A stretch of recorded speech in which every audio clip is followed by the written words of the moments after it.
In this society we live, I can adapt. And if I made it once, I know that I can make it back. What's opinions or a fact? I've been climbing. Now what they call procrastination, I see perfect timing. It coming where we from, no, not the city, but the bottom. No hope and resolutions when you know you was the problem. I told Dre it ain't like I'm really done with lectures, so I done what's best for me. You ain't a failure for investing in your dreams. And when that day should come, I earned it all relentlessly. Welcome to another episode of the Mentee Channel. I'm your host, G. I'm here with a phenomenal guest, Black Power in the flesh. Like I'm telling you, well, it's not flesh, it's over Zoom, but it's still amazing to have y'all in the room because I feel your presence. And so, man, the essence. You're right. We're here, brother. We're in the skin, brother. You good. Exactly, man. But it's just beautiful to have the essence of Black love and Black power, and just you all, what you're doing is so dynamic in the financial services. You know, I'm not gonna get y'all rundown. Get it, rundown, man. Y'all are just so amazing, man. I can't even speak about how amazing you are. Y'all go ahead, man. It's just beautiful to see what you do. And so, yeah. Okay, so I am Bakri Jombors. This is my beautiful wife, Amani Jombors.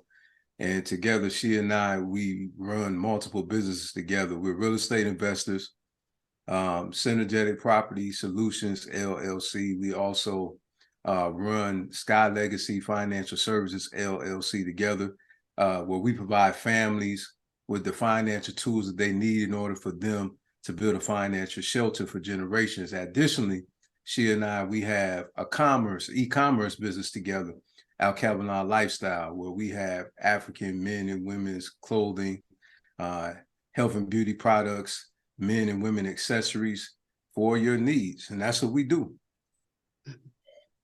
Awesome. And that is definitely just seeing prosperity in the present.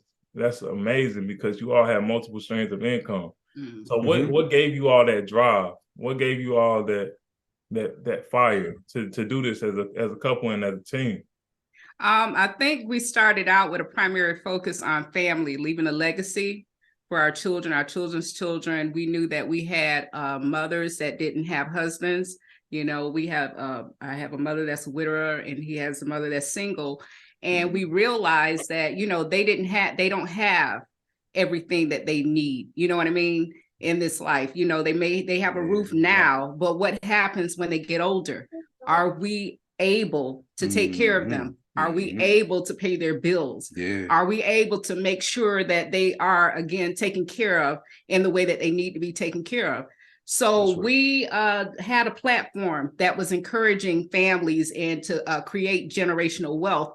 And that was our drive. We had something that we needed to do, and we invited everyone along for the ride. That's right. To see us do it and to also, you know, join in. Yeah. Let's do this for all of our people. Yeah, we don't like to be broke either. No. I don't like a couple $100 to keep me from doing anything. Yeah, man. And we also have children as well. So as we discussed earlier about the mission of the business, it's the same thing for our immediate family. You know, it's to create and to transfer wealth.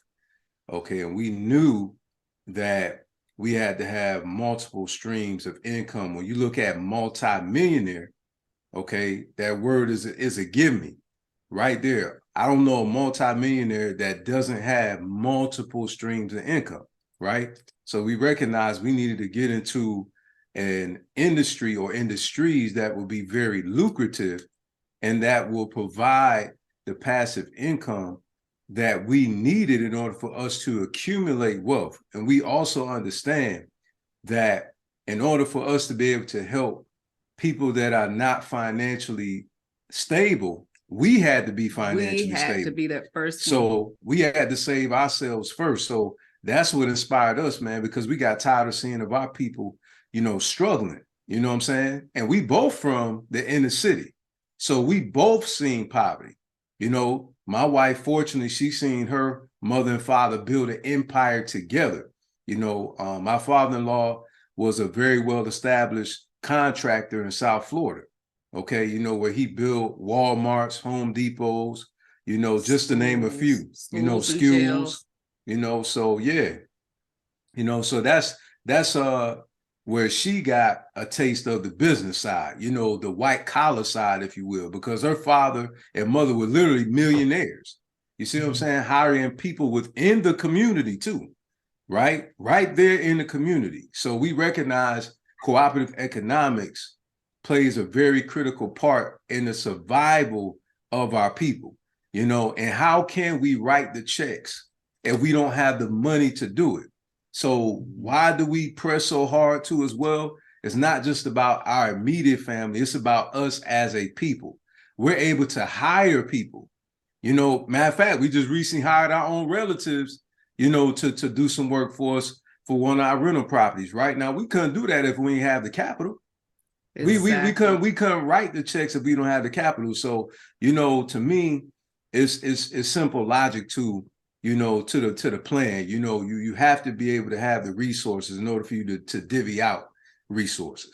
And if I might add something that he did touch on a little bit, like you said, I grew up seeing my parents as entrepreneurs, but not only did I see them as entrepreneurs, they invited me into their company. Mm-hmm. From the time I was 14 years old, I was doing payroll.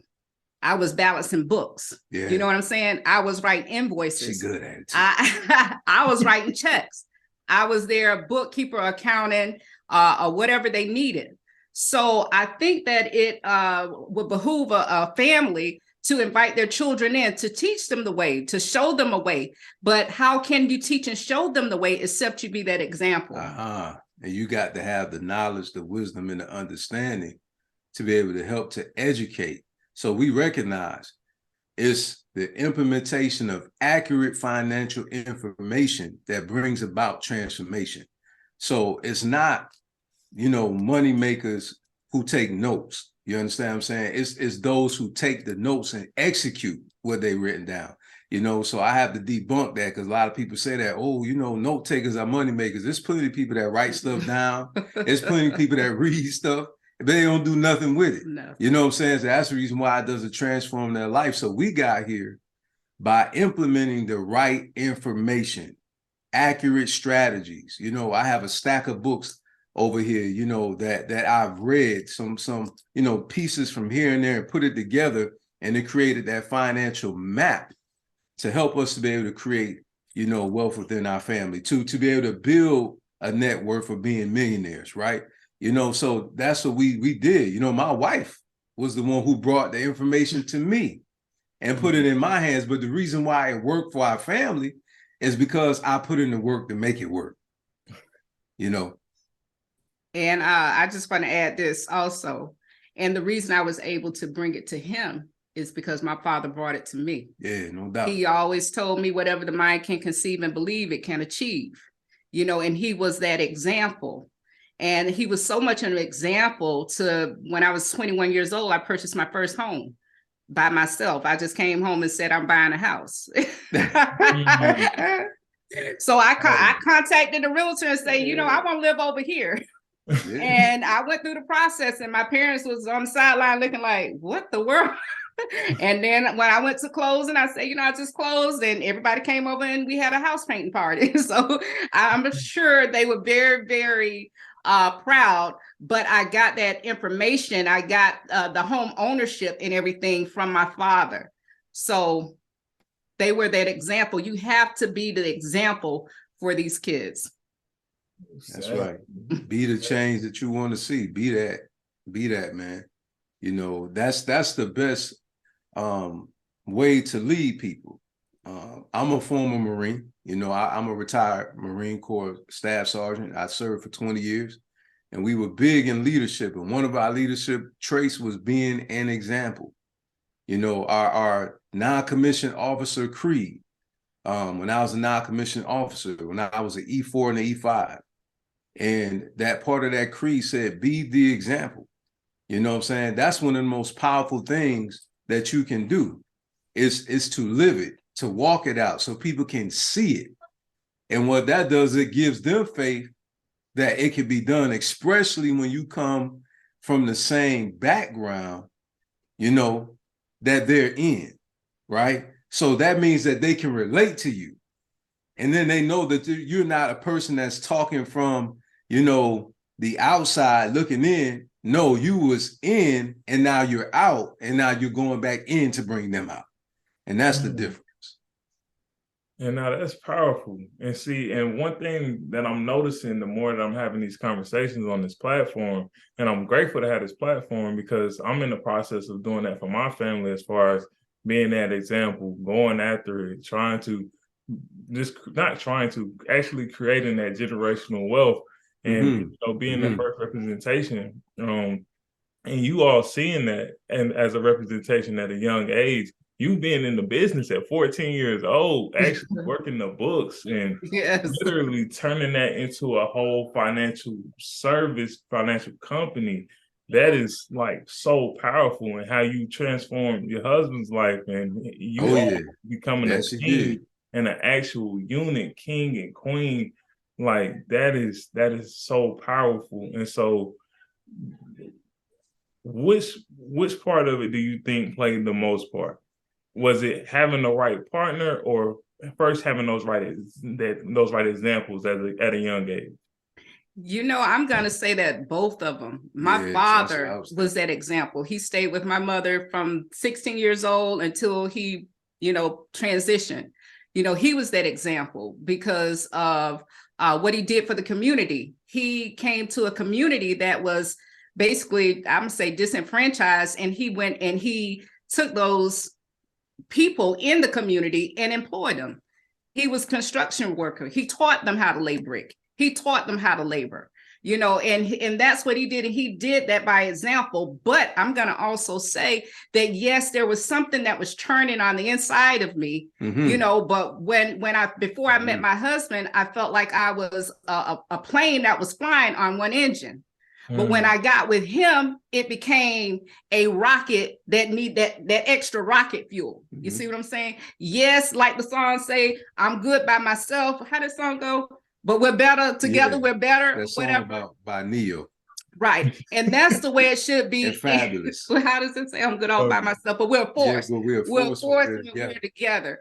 And one thing that make me better. Exactly. One thing that I can say about my husband, you know, although I had knowledge and things like that, you know, you have to use wisdom on how to bring it out and things like that, because I'm not saying that he had one, but some people's ego will get in the way. Oh, you trying to tell me what to do or whatever. I admire him because one of the questions that I asked him prior to us being together is, how do you feel about women, you know, in power? How do you feel about women, you know, speaking in church? How do you feel about this, that, and the other? You know, not that we go to church anymore, but how do you feel about a woman being assertive? You know what I'm saying? Because if he didn't feel good about that, then he wasn't the man for me. If he was, insecure because I was secure, then it wouldn't have worked. But he was very, very humble. He had just gotten out of the service, and he was like a sponge. And one thing that I can say about him is that if he noticed that there was something, you know, not so right with maybe his personality or his thought process, he'll go into meditation. You know what I'm saying? And he'll come back the right way. And that allowed him to be able to grow. But when you're in a position, oh, you can't tell me nothing, or what up, you're not going to grow at all. I love to hear people talk, because a lot of times I can take away, you know, little tidbits of what they had to say, even from him when he's talking. I said, oh, okay, I use that as one to grow on, because I also know, being a spiritual person, that spirit can speak through him for a word for me. You know, when I speak with him, I'm looking for a spiritual word. He don't know that. You know, I look for quote unquote God to talk. You know what I mean? And he'll be he, she, whatever it is, will be talking through him. Right. So the ether. You know, they got so many fancy words for God these days. I don't know what to say. Really do. They really do. It's all good. They really do. And see, and one of the things that I love, and that's difficult, I would say, these days. Because I mean, I'm blessed to be able to have found my wife at a young age, and we Yes. put through our trials and tribulations, but we have a beautiful tribe, and we build and work through things together. One thing I want to ask y'all is, as you being a strong leader and strong provider and strong protector, you were in the Army, you were in the service. Not everyone goes that route, but what would you say made up the man that you are today? As far as, because you molded yourself, still you had to do that work. People get dishonorably discharged all the time, and so like made you the powerful man that you are today? What would you say that is key traits, that key things that men need to be working on now to be those strong leaders and become a man like yourself? Okay, well, actually, I was a Marine. I got to. I knew that was my bad. coming. I was like, Oh, man, my bad. Yeah, man, I'm a retired Marine, man. But honestly, it wasn't the Marine Corps. It was not the Marine Corps. What was it for me was my grandmother, my mother, the ministry that I went to, Pentecostal Miracle Deliverance Center Church back in Rochester, New York. And it was my mentors, my Sunday school teachers, the brothers. That's right. In the ministry, right? It was some brothers in the fruit of Islam, right? So I had mentors throughout my life. My grandfather, not my biological grandfather, but my grandfather by marriage, Fred Allen. He was the one who taught me chivalry. He was the one who taught me how to treat a woman. See, that's how I got this woman right here. That's right. I don't open doors. I don't, he does it all. Grandpa taught me how to be, like Big Daddy Kane, the smooth operator. Yes, I feel like I'm the queen in Egypt or Kemet or whatever. Oh, praise! I get thanks, man. I get thanks, but that's really what it was, my brother. I a lot of people think it, and that's a good question. I actually love that question because a lot of people do try to contribute the way I am to the military, but I have to always correct that because I was this way before I went in the military. You know what I'm saying? Because that's the way I was raised, to be structured, to be a man of character, right? So when I went to the military, that's what made me the good leader. It's because of what I was taught before, not after. What I was taught before. Right. So I was able to excel past people that were in longer than me in leadership because it's a gift, man. One thing about what I have, it's a gift. I can't just take all the credit for that. This is divine. This was placed in me for me to be a leader. You know what I'm saying? Within the family, within the community, right? It's a gift, man. And so what they did was they pretty much stirred up the gift in me. They molded me. They shaped me, right? And so they seen it in me. And so what they did was, it's put me out in front.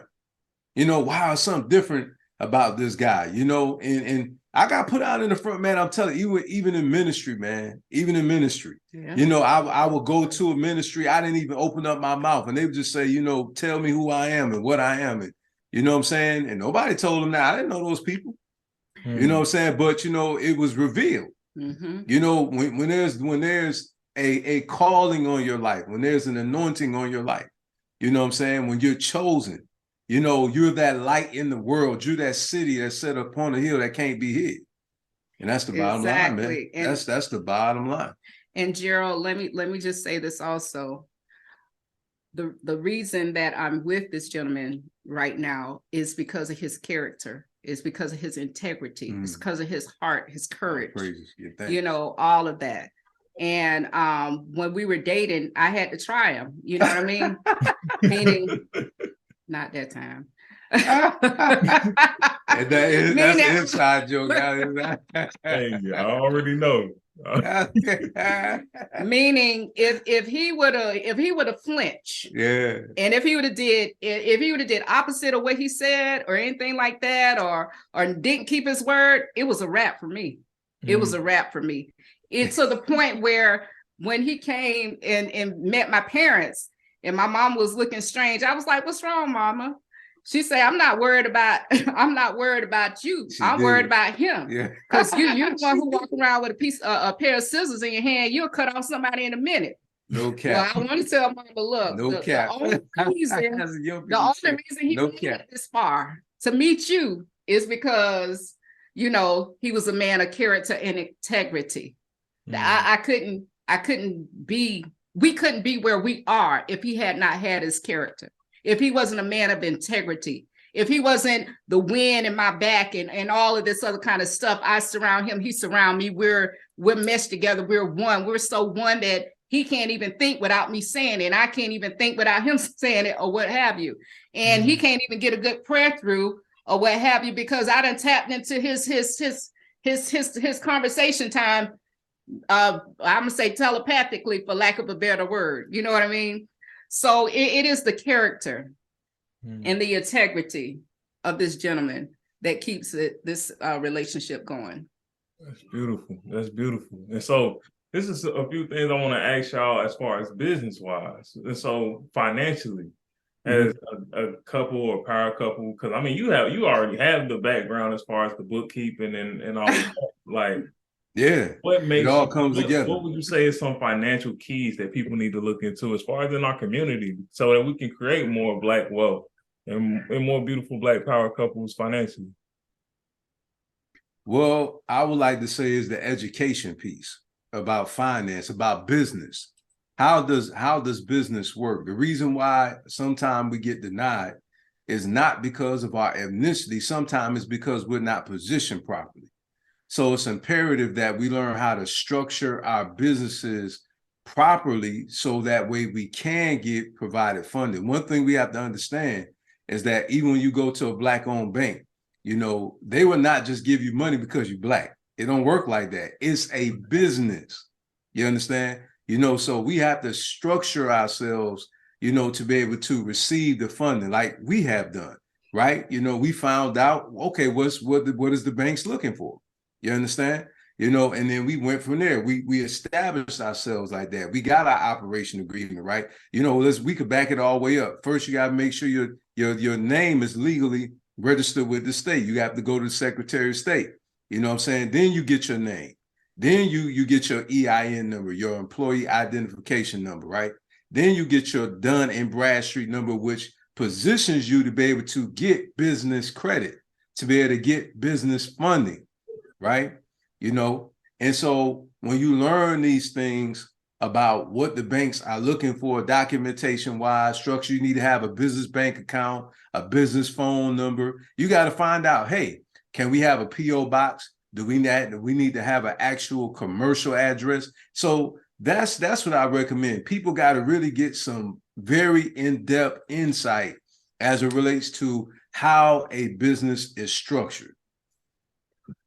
And for me, I'd say, you know, we have to have realistic expectations. Yep. You can't despise the day of small beginnings. You know, never despise the day of small beginnings. I never forget when we were in our business, our Keep Our Lifestyle. Yeah. When we one box. Well, we had one box and we was cheesing like we, you know, like, we took a picture. Like we all in front of the post office, all posted up and taking pictures. Our first sale. Yes. And every time we got a little sale, we had that one box saying that we're sending this out. But now we had to advertise, man. Yes. Yeah, we found that out too. So you talk about money. Like I always say, if you don't do ads, you won't add no money to your pocket.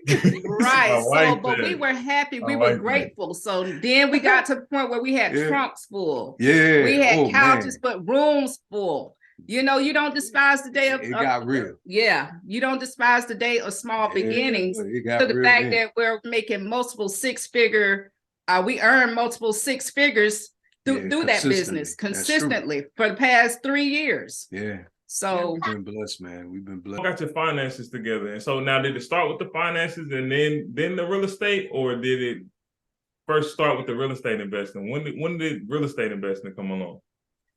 Well, I'll just say that when we met each other, it was so fascinating. He was in a different state. I was in my state, but we were on the same track. We had pretty much had the same background on a lot of stuff, even though he was in the military. And one of the things that we had in common is that our debt was paid off. We didn't have car payments.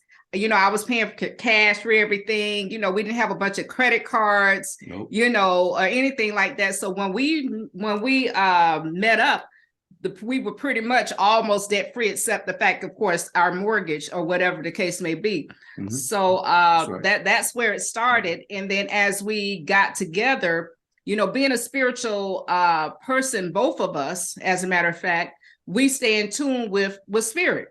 And back in, I believe it was 2018, we came to a dilemma, and I began to meditate and ask, what direction shall we go? Shall we go into real estate, or shall we pay off our home? My husband was on broadcast all the time. Oh, we're going into real estate. So when I got my premonition that we're going into an agreement with him that we're going into real estate, what was the first thing that came to mind? For the next 6 months, learn everything that you can about real estate and money. For 6 months straight, 10 toes down, head down into learning everything about real estate and money. And what that did, it changed my very mindset. It changed my aura. It caused me to be able to attract those things on the level that I was. And so at the end of those 6 months, it just so happened that his aunt was into real estate. And I remember coming to him saying, I think we can buy some houses cash for $40,000 and we can get income. Now, mind you, we live in South Florida, right? I had no clue. I'm from New York. I never heard that in my life. I just said what I felt. You know what I mean? Yeah. And we're living in the middle of South New York. The average home is almost $1 million, or whatever the case may be. With this new, upcharge in homes these days, and he's looking at me like, "What? We gonna do what?" Right. So his auntie, she just had graduated from real estate school. Didn't know anything about Memphis, and he didn't know anything about Memphis. And we called her to congratulate her, and I told her what, we told her what we thought, right? Indeed. And so she put us on. She put us on. Mm-hmm. And so we had the money to answer your question. We had that money before. We paid, because that's how we was able to do it. We actually paid cash for our properties. But then we learned about OPM, using other people's money. We learned about HML, hard money lenders, PML, private money lenders.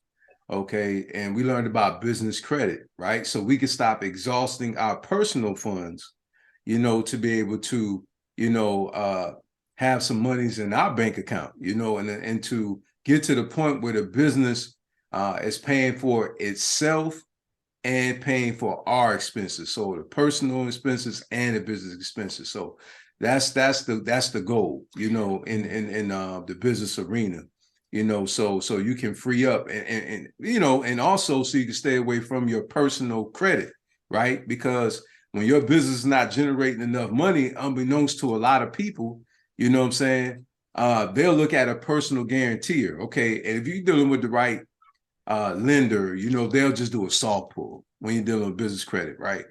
So which that means that it doesn't show up on your credit report, the soft pull, right? But they look at your personal credit because they don't know you. You see what I'm saying? And that's what a lot of people don't really know, is that they do look at that.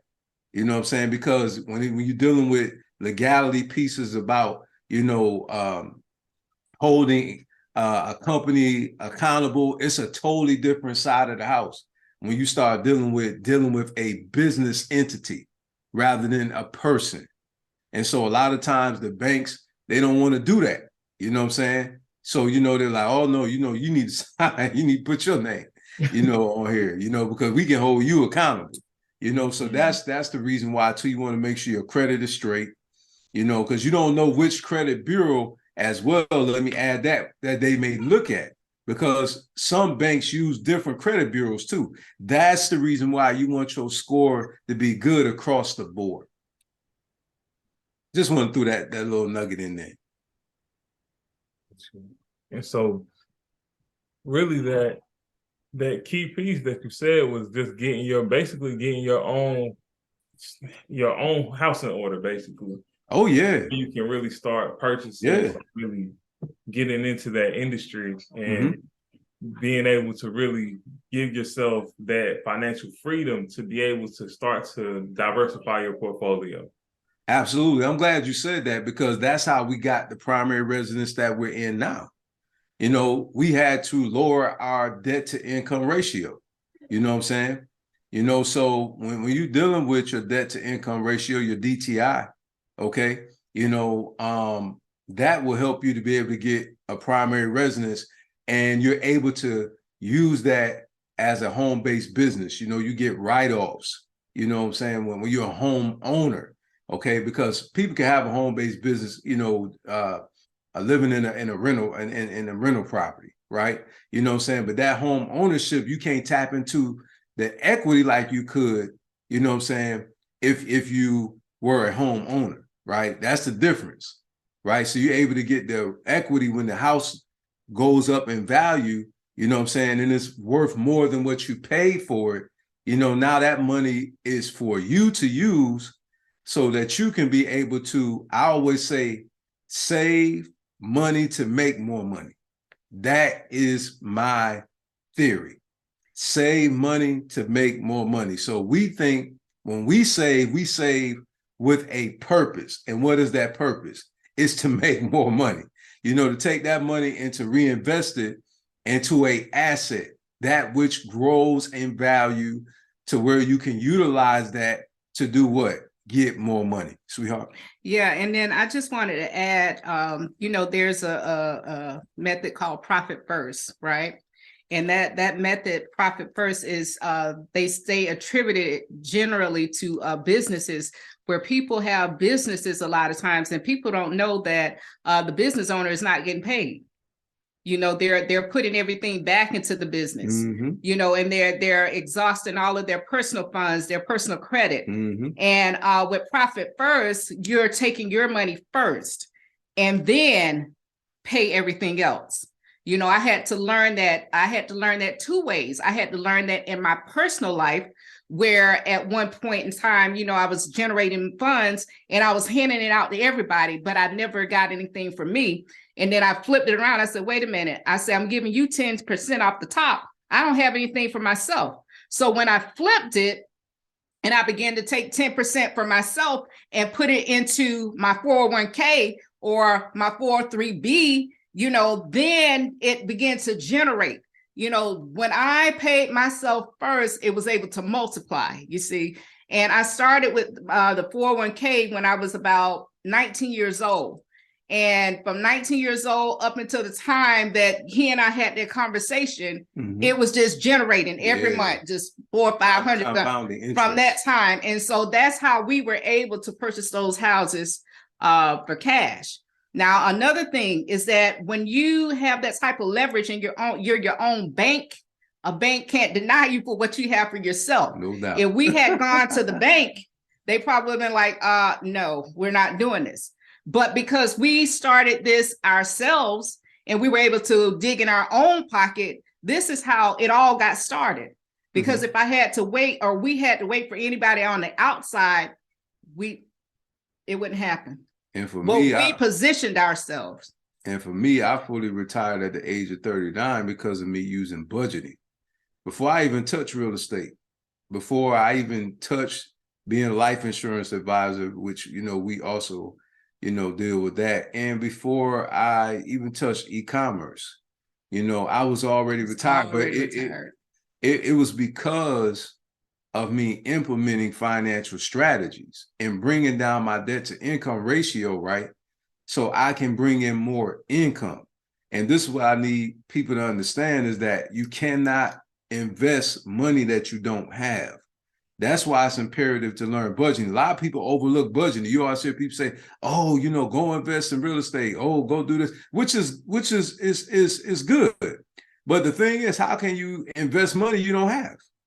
You know, so that's why it's important to bring down your debt so you can have more income, so you can start using these other strategies. Because a lot of people don't talk about, when you start your business, you initially start out with your own money. You know what I'm saying? Well, you know, because what I'm saying is that you got to register your business with the state. If you're doing business right, you're supposed to be a legal entity. So when people look you up, okay, with the Secretary of State, and they look for your business, they have to be able to find you. Now, if you never register your business, you're not considered to be a legal business. Okay, you will not get a business loan. And people don't understand that. People, oh, I got a name, you know, I got a brand. Well, if you have not registered business with the state, you're not considered to be a legal entity.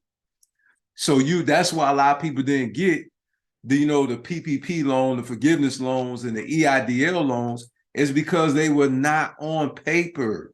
You know what I'm saying? So in order for you to get the paper, you need to put yourself on paper. You understand? You know, so when you do that, then you could get to the paper, you know, because you got the paper. You know, so when you have your articles of organization, right? When you have that, okay, because banks look for those things. They want to see your article organization, right? They want to see these things. They want to see your business structure. You know what I'm saying? So that's the reason why it's imperative for us to stop running away from. People get afraid of taxes and everything else like that. Trust me, we done paid our fair share in taxes. You understand? You know, but when you do what you're supposed to do, you don't have to be afraid of that. If you file like you're supposed to, you don't have to be afraid of it. I mean, seriously, you really don't. And that's what people, oh, the IRS gonna come. Well, they only gonna come get you. They only gonna come get you if you didn't pay your taxes.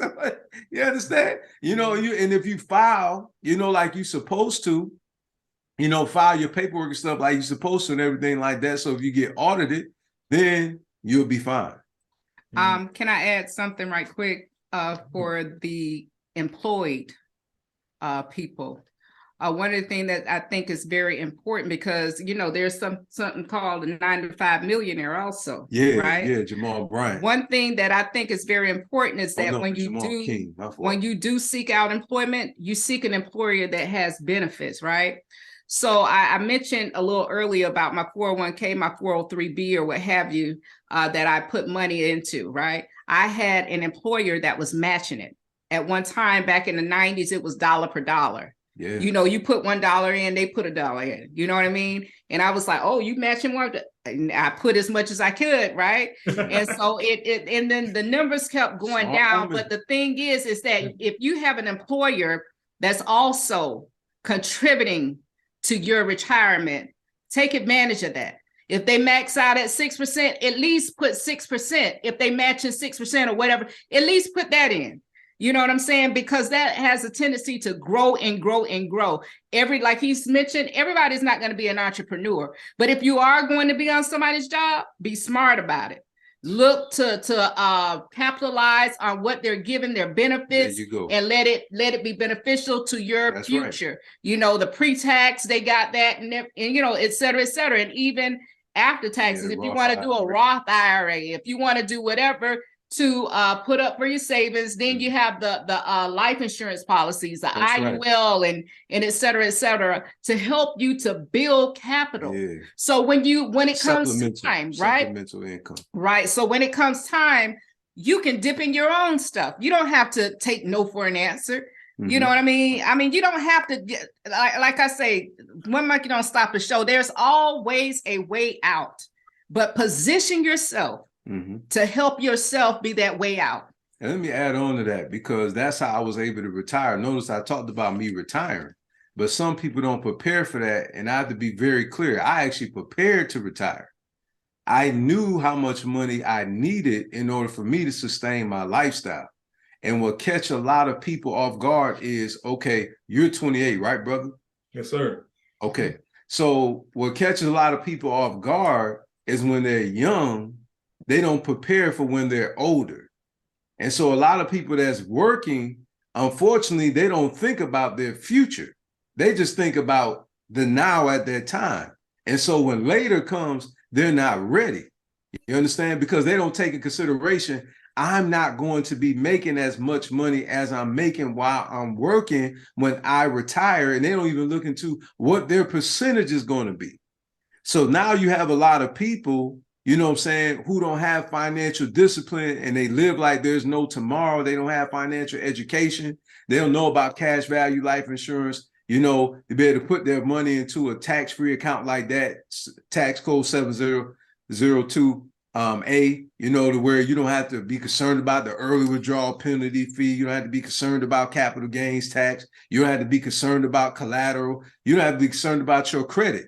You know what I'm saying? You get a loan against the money staying there, and it keep growing. And I wish I had known about that before I had retired. Man, we'll be farther along than what we are now. And we doing well, but we'll be farther along. You see what I'm saying? And it's because people don't know. And this is why we thank you for inviting us, man, because we want to educate people, you know, because we know that people can't apply what they don't know. And we like to spark these thought-provoking dialogues to get even young people to start thinking, oh, I'm 20 and I got time. No, you don't. 19 years old. No, you do not. No, you do not. Because it was just like yesterday, I went to the Marine Corps after I graduated high school. I retired at 39. It went by so, I tell my wife this all the time, it's surreal. The time went by so fast. Man, my son is turning 24 in May. The time went by just like that. My wife and I have been married 7 years. You understand? Time flies. And the next thing you know, you're our age. You know what I'm saying? You're like, oh my God, where did the time go? And because you didn't invest your time wisely, now you're struggling at our age because you just played with your money. You trying to look like money instead of having money. You see what I'm saying? And that's what our people have to get broke out of. You know what I'm saying? Is we look like money, but we don't have it. Right. Yeah. And I just want to add, there's a way to retire and with real estate. I was taught that there was 3 phases to building a retirement with real estate. The first phase is where you're accumulating these properties. You're out there purchasing properties, and you're setting it up. You know how much income you want to have coming into your household. And then that's the one phase. The second phase is where you got these properties and you're allowing the tenants and whoever else to pay them off until you have a zero balance. And the third phase is when you're really, really at retirement, when you don't have to pay any mortgages on these. I'm not saying that we had a bunch of mortgages. I'm just saying that sometimes people do borrow money in order to purchase these properties or what have you. So phase 1 is accumulate. Phase 2 is to make sure that you pay them off. And phase 3, by the time you get to retirement age, you're just reaping benefits. And if you like it, you can cash one in and live off that. So those are 3 phases I know that would help an individual in retirement when it comes to real estate. And that's a gem because real estate is never going away. Real estate is never going away. You're always going. There's always going to be land. There's always going to be opportunity for ownership. No doubt. I mean, just starting at a young age and really understanding the amount of time that it takes to really accumulate money and accumulate. Everybody wants to get rich fast. Everybody's trying to, I'm not joining the get rich quick scheme, or I'm not trying to get rich or anything like that. But they want to still work a job, but not really still prepare themselves to be able to retire someday. Because I get you all are retired and still working, but at the same time, you're retired from another person's dream. Exactly. You don't have to work anybody else's dream. You get up every day and you work nonstop on your dream. And that's beautiful. And it's beauty in the conversation that we're having, because you all are literally basically giving the blueprint of how to become wealthy, regardless of whether it takes time or not. You should be patient if you want to be able to live the lifestyle you want to live anyway. And so I'm so grateful for you all to come on and just share this with us. And I know that we've had such an amazing conversation, and you've given so many gems. And I wish we could continue this conversation on all night. However, man, I do understand that your time is valuable and you all are very busy people. So I just wanted to make sure I gave you your flowers and said thank you for what you're doing in the community. Thank you for what you're doing with our people. And I'm just so grateful. And leaving us off though, I need a gym. We gotta leave us off with a gym. So what's the gym that you leave us off with? Well, for me, it's make sure, as we already had mentioned, to be honest with you, make sure that, you educate yourself, and believe in yourself and know that it is possible. Be very careful with your words because your words create your reality. You got to be very careful. Stop saying what you can't do. Yes, you can do it. You know what I'm saying? And just because other people around you may not be succeeding doesn't mean that you can't succeed. As I aforementioned, my wife and I, we both come from the inner city. So we are examples, that yes, you can. You have to believe you can. And if you're hungry for it, you have to put in the work to obtain it, right? So faith without works is dead. Okay, you could pray all day long, but you have to put your faith into action. And when you put your faith into action, what is the reaction? It's prosperity. So it's not only closed mouths that don't get fed, it's hands that don't work and feet that don't move. And in my little gym, I already said it, never despise the day of small beginnings. Begin. It's one step at a time. I always say that Billie Jean video with Michael Jackson is so, it just made an impression on me. As long as he stayed in that one spot, it was only that one diamond or whatever it is lit up. But as he went to move forward, although, the ground just started lighting up. But if he had stayed in that one spot, he wouldn't have never got to where he was going and knowing that the ground was going to light up for him. You see what I'm saying? So never despise the day of small beginnings. Move, do something, because the universe always conspires to help those that are helping themselves.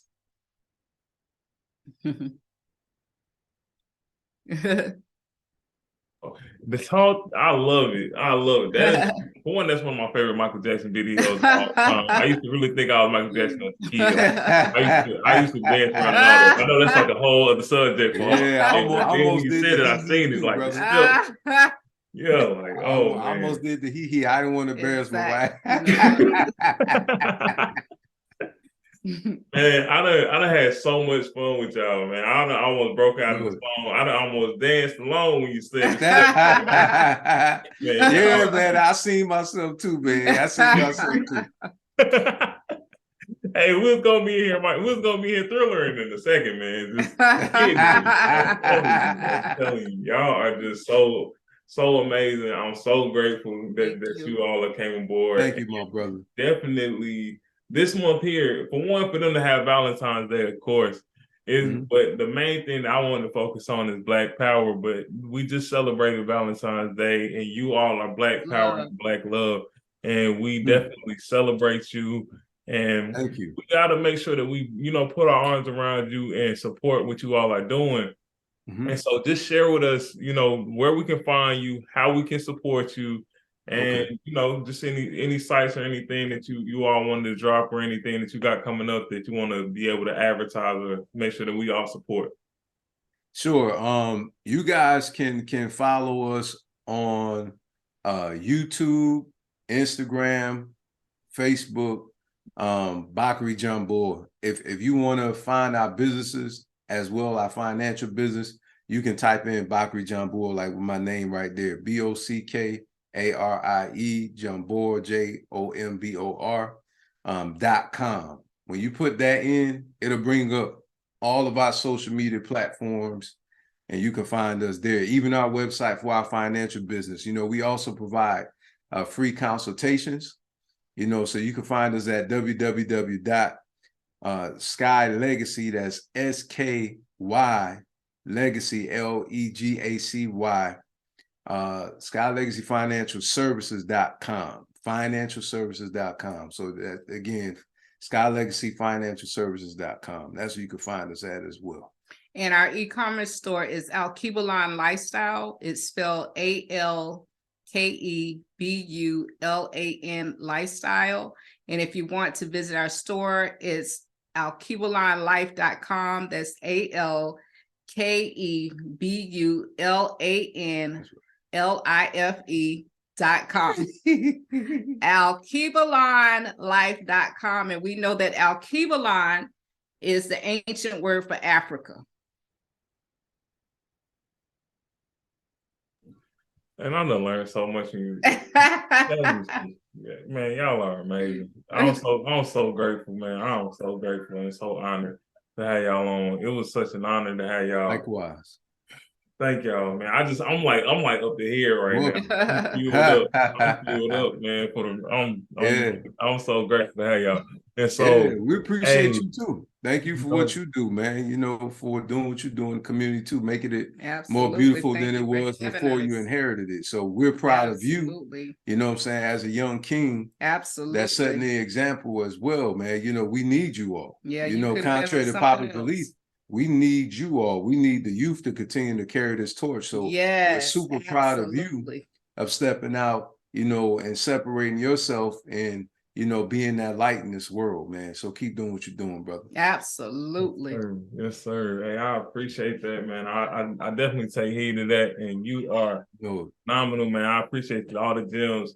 Thank y'all so much. Thank you for tuning in. For those that's watching, man, thank y'all. And y'all gonna thank them because they dropped some amazing gems, and I'm glad to have y'all on. And so overall, man, as always, appreciate today. Let the beat build up.